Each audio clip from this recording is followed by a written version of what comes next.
Welcome to our geometry series.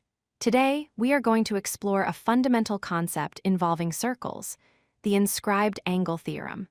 By the end of this lesson, you will understand the relationship between an angle inside a circle and the arc it opens up to.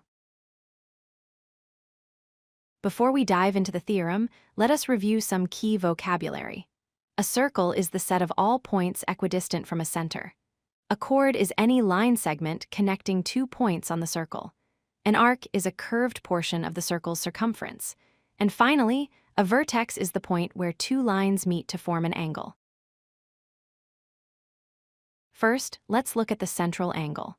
As the name suggests, the vertex of this angle is located exactly at the center of the circle. Its sides are formed by two radii. The measure of a central angle is simply equal to the measure of its intercepted arc.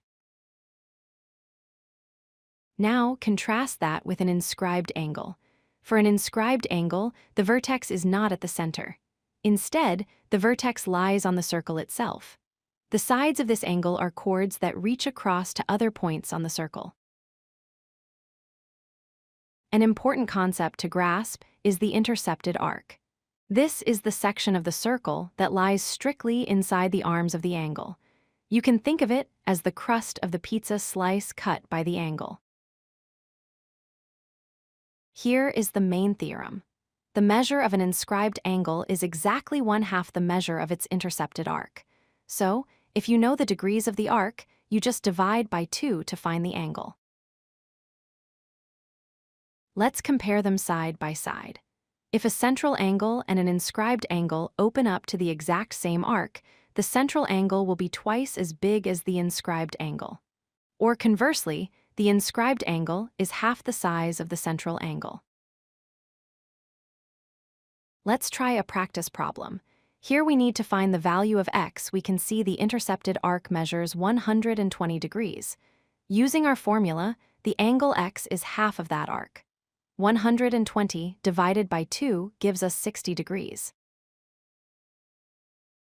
In this second example, we are given the angle and need to find the arc. The inscribed angle is 35 degrees. Since the arc is twice the size of the angle, we multiply 35 by 2. This gives us an arc measure of 70 degrees. There is a very useful special case involving the diameter. If an inscribed angle spans across a semicircle, which is 180 degrees, the angle must be half of that. Half of 180 is 90. So, any angle inscribed in a semicircle is a right angle.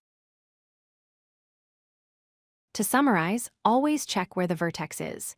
If it is on the rim, it is an inscribed angle. Remember the golden rule: the inscribed angle is half the intercepted arc. Master this relationship, and you will be able to solve many complex circle geometry problems. If you like this video, hit that like button and don't forget to subscribe. Visit codelucky.com for more such useful content.